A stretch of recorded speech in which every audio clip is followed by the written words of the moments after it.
Boa tarde, meninos. Tudo bem com vocês? Então, sejam bem-vindos a mais uma aula de ciência. E hoje nós vamos falar um pouco mais sobre os vertebrados. Eu já comecei na aula passada, mas hoje nós vamos nos aprofundar nesse conteúdo. Eu espero que vocês estejam aí animados, estejam entusiasmados, estejam com o seu material, né, com o livro, com o caderno, com a caneta, com a borracha. É muito importante que você esteja com o livro para estar acompanhando o que eu vou falar. Eu vou colocar um slide, mas o meu slide está de acordo com o seu conteúdo no livro, que está na página 200. Então, quem está com o livro, abra para você já ir acompanhando. E outra coisa importante é vocês fazerem a leitura do livro depois da aula, porque o conteúdo que nós vamos colocar aqui no slide, ele está bem resumido. Mas você corre no livro, faz mais uma leitura e aí você vai melhorar muito bem o seu conhecimento, ok? Então, nós vamos falar sobre os animais vertebrados, já encerramos os invertebrados e a partir de agora vamos estudar esses animais. Quais são as suas características, tudo relacionado a esses animais. Eu já tinha passado para vocês para vocês pesquisarem sobre a coluna vertebral. Então, vocês já estão, bem espertos e entendidos sobre a função e a importância da coluna vertebral. Por que que eu pedi essa atividade? Porque a coluna vertebral é uma das características marcantes destes animais, chamado de vertebrado, né? Os vertebrados, eles fazem parte do reino animal, do filo dos cordata, e uma característica desse filo é a presença da coluna vertebral. Cordata, por quê, professora? Porque esses animais, eles têm uma estrutura chamada notocorda. Então, essa notocorda é que vai dar origem à coluna vertebral. Quando eles nascem, eles têm essa estrutura que, à medida que o animal vai se desenvolvendo, vai formando a coluna vertebral, ok? E a coluna vertebral ela é formada por vértebras e que essa coluna vai auxiliar no movimento, vai auxiliar na sustentação do corpo. Então, ela é extremamente importante. Outra característica que nós observamos nesses animais é que eles podem ser ectotérmicos ou endotérmicos. O que seria esses ectotérmicos? São animais que dependem da temperatura externa, da temperatura do ambiente, para regular a temperatura do corpo, que são os peixes, os anfíbios, os répteis. Então, a maioria desses animais, eles vão precisar se expor à temperatura do ambiente. Por exemplo, se eles precisam regular a temperatura do seu corpo, está muito frio, então eles precisam aumentar a temperatura, eles vão se expor ao sol. Vocês já devem ter assistido algum vídeo mostrando alguns répteis expostos àquela areia quente, parado lá. Muitas vezes ele está ali buscando regular essa temperatura. Já os endotérmicos, eles não dependem da temperatura do ambiente. Internamente, eles já têm estruturas que regulam o seu corpo. Independente de estar frio ou quente, eles possuem estruturas que vão permitir essa regulação da temperatura do corpo. Exemplos de endotérmicos são as aves, que eu coloquei uma imagem, e os mamíferos, que somos nós. Então, nós, mamíferos, somos endotérmicos. Eu não preciso ficar no sol para que a minha temperatura interna seja regulada. Ela naturalmente é regulada, ok? Então, ectotérmicos depende da temperatura externa, fora do corpo, do ambiente. Endotérmico Não precisa, ele já tem dentro de si, no seu interior, uma fonte de regulação de temperatura. Quais são as classes dos vertebrados? Eles são divididos em 5 classes, que são os répteis, os anfíbios, os peixes, as aves e os mamíferos. Então, não esqueçam, vamos lá? Na sequência que eu coloquei: peixes, anfíbios, répteis, aves e mamíferos. Até porque existem alguns conceitos na ciência, né, sobre a evolução dos animais.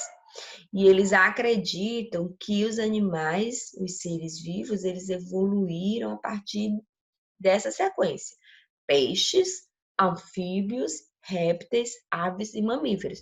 E nós vamos estudar cada um detalhadamente. Primeiro, vamos falar sobre os peixes. Então, quais são as principais características dos peixes? Primeiro, são animais aquáticos, né? São animais que vivem na água, eles não conseguem viver fora da água. Eles podem ser cartilaginosos ou ósseos. O que vai depender ao tecido que é formado esse osso, né? Por exemplo, os peixes cartilaginosos, o tecido que forma a sua estrutura óssea é um tecido cartilaginoso. Já os peixes ósseos é formado por tecido ósseo. Os cartilaginosos, eles são chamados de condríctes. Professora, que nome diferente. Exatamente, é diferente, mas você vai aos poucos aprendendo. E os ósseos são chamados de osteíctes, ok? Em muitos livros você não vai ver o nome cartilaginoso, você vai ver condríctes. Então, quando você vê esse nome condríctes, você já sabe que é um peixe cartilaginoso. Exemplo de peixe cartilaginoso, nós temos o tubarão e a raia. E exemplo de peixes ósseos, eu coloquei aí o tucunaré, o tambaqui, que eu sei que todo mundo conhece e gosta de comer um peixinho assado tambaqui, e o tilápia, que é também considerado um peixe ósseo. Uma outra característica bem marcante dos peixes é a presença de escamas. A maioria vai possuir escamas, né, que vai servir como proteção para esses peixes. Nós teremos alguns peixes que não possuem escama, que são chamados peixes de couro, né? Muitas pessoas costumam consumir peixes de couro. Então, esses peixes, eles não têm escama, né? Suas escamas são ausentes. E, na verdade, o seu corpo ele é revestido por placas ósseas. Eu coloquei bem um exemplo de outro peixe, que é o baiacu, que a escama dele é modificada, né? Essas estruturas modificadas, parecidas com espinho, elas vão auxiliar na defesa desse animal, que é o baiacu.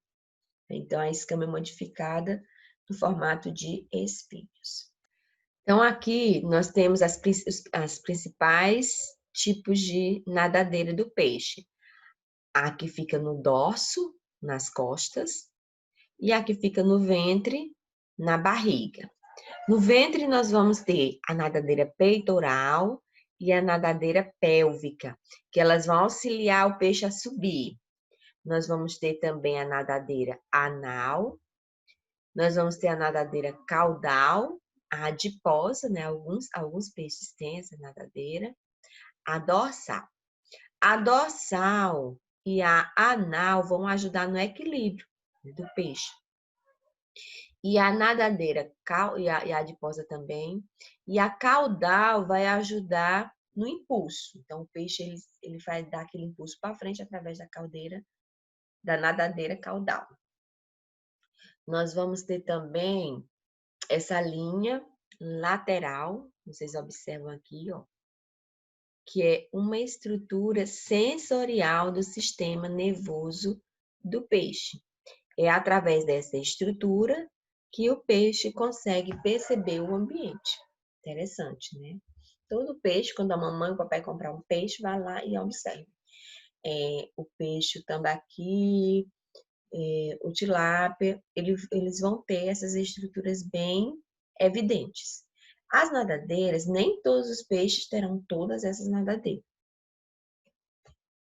Ok? Bem, além das nadadeiras, os peixes também, eles têm uma estrutura chamada de vesícula gasosa, que vai permitir ou bexiga natatória, né? Alguns livros vão trazer como bexiga natatória. O que essa vesícula gasosa vai fazer? Ela vai auxiliar na flutuação do peixe. Eu observe aí nessa figura, mais ou menos onde está a estrutura da vesícula biliar. Estão observando? Então, nessa figura, a vesícula está cheia. Quando ela está cheia, o corpo do peixe, ele fica menos denso. Então, ele acaba subindo. Quando a vesícula ela esvazia, o peixe acaba descendo, né? Então, ela vai servir para essa flutuação. Vesícula gasosa. Além disso também, os peixes têm uma estrutura chamada de brânquias, que é por onde eles efetuam a sua respiração. E essa figura que está no nosso livro vai mostrar assim, mais ou menos como que acontece essa respiração. Olha só, observa aí na figura os números que está essa numeração. A água entra no corpo pela boca, observem aí. Então, o peixe, ele recebe a água pela boca. Aquela água passa pelas brânquias, que está aqui representado na figura de número 2, e sai pelas aberturas chamadas de fendas branquiais. Então, quando a água passa pelas brânquias, as brânquias elas vão absorver o gás oxigênio que está na água e, ao mesmo tempo, vão liberar o gás carbônico. Então, dessa forma, o peixe realiza a respiração, absorvendo da água o gás oxigênio. Nos peixes ósseos, as fendas branquiais são recobertas por placas denominadas opérculo. Tá vendo ali na segunda figura? Então, placas que são chamadas de opérculo. Isso nos peixes ósseos.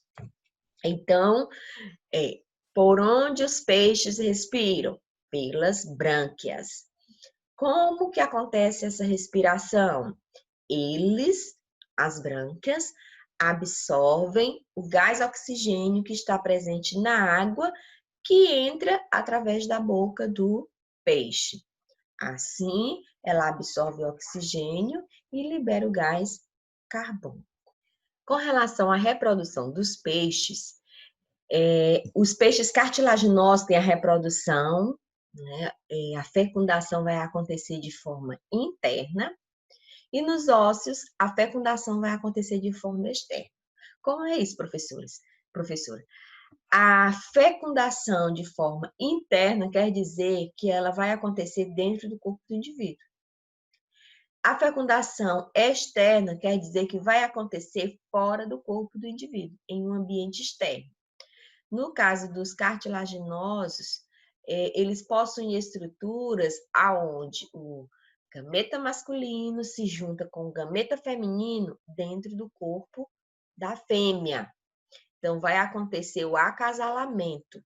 Então, vai acontecer o acasalamento e o gameta masculino, que pertence ao macho, vai se ligar ao gameta feminino dentro do corpo da fêmea.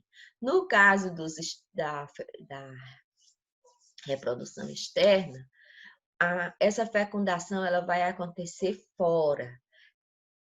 A fêmea vai lançar os seus óvulos no ambiente, em um ambiente onde o macho vem e também coloca os seus gametas. E assim, fora do corpo, aqueles gametas se unem e acontece a fecundação. Bem, os cartilaginosos, eles são classificados também como ovíparos, ovovivíparos e vivíparos. Para quem não lembra, vamos relembrar aqui, ovíparos são aqueles que colocam ovos, ovovivíparos são aqueles que retêm o ovo dentro do corpo da mãe, eles colocam ovo, mas o desenvolvimento do embrião dentro do ovo acontece dentro do corpo da mãe. E os vivíparos, que o embrião se desenvolve dentro do corpo da mãe, sem ovo. Não existe o ovo, ok? E no caso dos ósseos, eles são apenas ovíparos. Eles colocam ovos. E o estado, uma característica dos ósseos é que eles vão ter, na sua fase embrionária, o estado larval aleninos, quer dizer, vai haver essa fase no desenvolvimento dos peixes ósseos. Bem, eu trouxe essas curiosidades aí que eu achei bem interessante. Nós temos aí o peixe chamado, gente, Apogon imberbis. Apogon imberbis. Esse peixe é um peixe onde o macho ele carrega os ovos dos filhotes na boca, protegendo esses ovos. Então, ele guarda esses ovos e protege até que eles se desenvolvam e tenham condição de viver no ambiente, né? Então, nós podemos observar aí um cuidado parental, cuidado, né, do pai para com os seus filhotes. E nós temos também o cavalo marinho, que também carrega os seus filhotes na bolsa, né, como uma forma de protegê-los. Então, é bem interessante essas duas atitudes desses animais, ok? Então, meninos, hoje era tudo isso que eu queria passar para vocês sobre os peixes, as principais características dos peixes. Espero que vocês tenham entendido.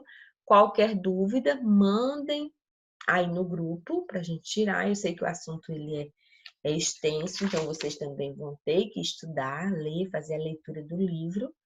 Nós vamos estudar todos os vertebrados, nós começamos com os peixes, próxima aula nós vamos começar os anfíbios, mas é importante que você já comece a ler sobre os peixes para entender de uma forma mais profunda.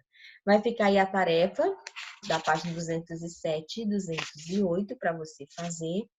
Essa tarefa deve ser entregue na nossa próxima aula. Não é para entregar antes, é para entregar durante a aula. Eu vou começar a aula recebendo as atividades e assim que eu receber, a gente vai começar a corrigir, ok? Então, uma boa tarde, que Deus abençoe a cada um e até a nossa próxima aula. Tchau!